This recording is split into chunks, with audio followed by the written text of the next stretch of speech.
القارة الإفريقية قارة المتناقضات اللي عطاها الله عظيم النعم، ولكن تبلات بقوة استعمارية نخرتها حتى للعظام. ولكن حاليا كنشاهدوا بداية قصة النهاية وأخيرا، وبدينا كنشوفوا شوية ديال الضوء مع شوية ديال الاستقلالية والتخلص من التبعية، خصوصا من شي دول غادية في ثورات صناعية ونهضة فكرية، رواندا مثلا. وهادشي راه كيفرح، والمغرب كدولة إفريقية بدا حتى هو كيتحرك إقليميا وقاريا باش يمحي عهد الاستغلالات الخارجية الإفريقية، وبدا كيزاحم القوى الاستعمارية السابقة في استثماراتها الإفريقية. فالسؤال هنا، شنو هما هاد الاستثمارات اللي دخل فيهم المغرب، وعلاش فرنسا ما حاملاش المغرب يزاحم استثماراتها في المستعمرات السابقة ديالها، وشنو هما الشركات المغربية اللي حاكمة السوق الإفريقية. استثمارات المغرب في إفريقيا. المغرب في صدارة الدول المستثمرة في غرب ووسط إفريقيا، وعنده مكانة سياسية كبيرة بين قادة هذه المنطقة، وهذه المكانة راه ما جاتش من فراغ، ولكن بسبب تحرك المغرب من سنوات داخل السوق الإفريقية. وغالبا أغلب المغاربة سمعوا ومازال كيسمعوا بسياسة جنوب جنوب. كل عام الملك كيهبط لدول إفريقيا يسني اتفاقيات ويبني جسر اقتصادي بين المستثمرين المغاربة ودول المنطقة، والهدف التنمية الاقتصادية الإفريقية كاملة بعيدا على سلطة الشركات الأجنبية خارج القارة. وبسببها قدروا بزاف الشركات المغربية يديروا بلاصتهم داخل بزاف الدول الإفريقية، ومن بينهم شركات في القطاع البنكي والاتصالات وقطاع العقار والصناعة. وكتعتبر كوت ديفوار والتشاد والسنغال والكاميرون والغابون من أكبر الدول اللي محتضنة للاستثمارات المغربية، مع العلم أن المغرب كيستثمر في المجالات اللي عندها بعد اقتصادي واستراتيجي للمنطقة، بحال القطاع البنكي وشركات التمويل وشركات البنية التحتية والصناعة الدوائية والفلاحة. هذه المجالات اللي كتخدم حتى مصالح الدول اللي مستثمر بها المغرب، حيت غادي تغطي على بزاف د النقائص وتفتح الباب للاستثمارات أخرى وتضمن تحسين إفريقيا. اللي كيميز الاستثمارات المغربية على باقي الاستثمارات الأجنبية اللي دايرة منافسة وتضييق كبير على المغرب هو الغاية والهدف الاستراتيجي من هذه الاستثمارات، بحيث أن أغلب المحللين كيشوفوا أنه تدخلات بعض الدول الأوروبية في اقتصادات الدول الإفريقية هي استغلال كتر ما هو استثمار كتخدم الطرفين بجوج، حين أن المغرب خدام بسياسة رابح رابح، استثمارات معقولة في قطاعات أساسية وبهدف مشترك هو النهوض بإفريقيا. فمثلا استثمارات المغرب في بعض الدول الشرق إفريقيا بحال إثيوبيا خاصة في مجال صناعة الأسمدة هو استثمار كيخدم في الأساس احتياجات هذه الدول اللي عندها ضعف في المردودية الفلاحية، وفي المقابل كينفع المغرب أنه يسوق للمنتوج ديالو ديال الأسمدة، بما أن المغرب عنده كمية هائلة من احتياطات الفوسفات. وهذا الشيء كان أكدوا الملك محمد السادس في الرسالة ديالو للمنتدى الاقتصادي المغربي الإيفواري بأبيجان، واللي قال فيها بالحرف إن إفريقيا قارة كبيرة بقواها الحية ومواردها ومؤهلاتها، يجب أن تأخذ مصيرها بيدها لأنها لم تعد مستعمرة. لذلك فإن إفريقيا يجب أن تضع الثقة في إفريقيا،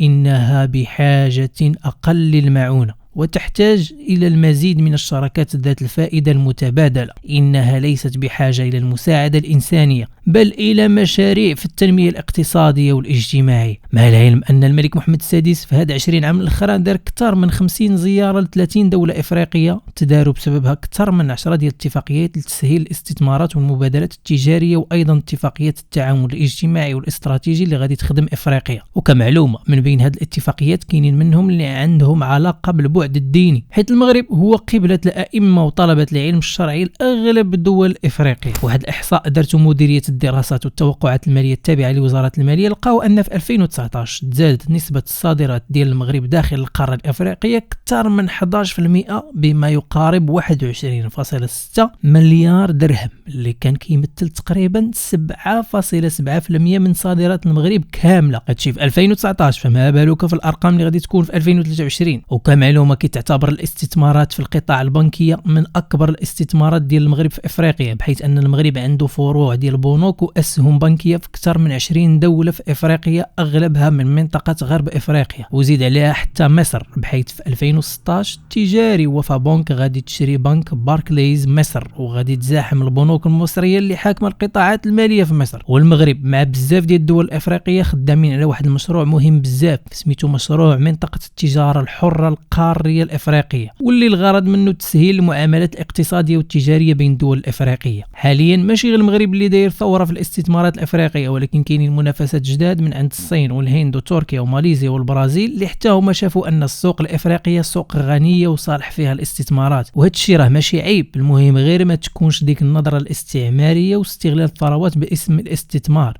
كنهضر هنا على فرنسا بالتحديد والدول الأوروبية. سؤال: شنو اللي كيخلي افريقيا سوق استثمارية مهمة واخا هي معروفة بالفقر والنزاعات والحروب الى اخره؟ اللي ما كيعرفوش بزاف الناس ان النمو الاقتصادي الافريقي كيتزاد كل عام واخا هاد المشاكل اللي واقع. زيد عليها ان اغلب الدول الافريقية كتعيش مرحلة انتقالية بانت بسببها طبقات اجتماعية متوسطة استهلاكية، يعني ما بقاش غير الفقير اللي كيعاني والغني اللي عايش، لا لا لا، ولكن بانت او نقدروا نقولوا كبرات الطبقة المتوسطة اللي كيكبر معاها احتياجات. وهادشي علاش الاقتصادات العظمى الصين الهند امريكا واوروبا ما باغيش يفلتوا هذا السوق حيت عنده بوتنسيال كبير من هنا لقدام. سؤال اخر: شنو هما الشركات المغربيه اللي حاكمه لازون؟ اول وحده اتصالات المغرب، اللي كانت من بين اوائل الشركات اللي دخلت للسوق الافريقيه، بحيث في 2001 دخلت مع شركه موريتيل الموريتانيه واستحوذت على 51.5% من الاسهم ديالها، وتبعتها بشركه اوناتيل اهم شركه في بوركينا فاسو اللي حتى هي استحوذت على الاسهم ديالها باكثر من 50%، واتصالات الغابون وسوتيلما في مالي. وحاليا اتصالات المغرب داخله الجنب مع اغلب شركات الاتصالات الفرنسيه والاماراتيه اللي كاينين في الافريق، من بينهم الكوت ديفوار والبنين والطوغو والغابون والنيجر وافريقيا الوسطى. وكاينين ايضا القطاع البنكي، فكاينين بزاف ديال البنوك المغربيه اللي شادين بزاف ديال الدول الافريقيه. وعلى سبيل المثال غير في الكوت ديفوار فتقريبا 35% من السوق الماليه ديالهم شادينهم ثلاثه البنوك مغربيه: التجاري وفا بنك والبنك الشعبي وبنك اوف افريكا. كمعلومه باش نوضحوا الامور، هاد الشركات البنكيه فراه ما كاينينش في ديك البلدان بنفس الاسامي، هاد السميه كتبدل شي شويه. علاش؟ لانهم كيتعتبروا فروع ديالهم تما في دوك البلدان. مثلا الشركه الايفواريه للابناك فراه تابعه للتجاري وفا بنك، والبنك الاطلسي تابع لمجموعه البنك الشعبي الى اخره. كخلاصه، البنوك المغربيه خدامه في 24 دوله في افريقيا، من بينهم بوركينا فاسو وبوروندي وجمهوريه الكونغو الديمقراطيه والكوت ديفوار وجيبوتي وغانا وكينيا ومدغشقر ومالي والنيجر وتنزانيا واوغندا وموريتانيا وغينيا بيساو والطوغو والكاميرون والغابون ورواندا والبنين وافريقيا الوسطى واثيوبيا ومصر. ايضا قطاع التعدين من خلال شركه مناجم، واللي عندها استثمارات في مناجم عديده في المغرب وايضا في افريقيا، وكتواجد حاليا في 9 ديال الدول، بحيث انها كتنتج المعادن الثمينه، والهضره هنا على الفضه والذهب، وايضا المعادن الاساسيه بحال النحاس والزنك والرصاص، وكذلك معدني الكوبالت وفليورين. والدول اللي حاضره فيهم شركه مناجم هي اثيوبيا، السودان، الكونغو الديمقراطيه، الغابون، ساحل العاج، بوركينا فاسو، غينيا، مالي والسنغال. المغرب سيدي عنده رؤيه عقلانيه للمستقبل كدوله افريقيه بموارد محدوده، غادي وكيسير الاقتصاد ديالو بطريقه مزيانه وذكيه. تنويع الاستثمارات بين الطاقات المتجدده والصناعات الثقيله بشراكه مع الدول العظمى، وفي نفس الوقت كيوسع السوق والاستثمارات ديالو داخل القاره اللي بنتمي ليها، باش يعزز الحضور الاقليمي ويضمن سوق مستقبليه مهمه، مع ايضا ضمان تطوير وتحسين القاره اللي هو كينتمي ليها. وبحال والو من هنا لقدام ما غاديش تبقاو تسمعوا الامريكان دريم، ولكن غتوليو تسمعوا الافريكان دريم. اللهم اني قد بلغت، اللهم فاشهد. حتى هنا كنكون وصلت انا لنهايه الحلقه ديالي، وانت ما عليك الا تقول لي في التعليقات الراي ديالك حول هذا البلان ديال الاستثمارات ديال المغرب في افريقيا. واش هو بلان مزيان لهاد البلاد السعيده ولا بلان ما منوش؟ يلا حتى هنا كنقول لك كان معاك العميق اخونا. ما تنساش تطرطق ديك البوطونه ديال السبسكرايب باش تشوف الحلقات اللي جايين. ما تنساش ايضا تدخل تشوف الحلقات اللي فاتوا وتتابعني في مواقع التواصل الاجتماعي انستغرام وفيسبوك، حيت تما تقدر تقترح عليا المواضيع اللي نديرو في الحلقات اللي جايين. تهلا لي في روحك حبيبي العميق.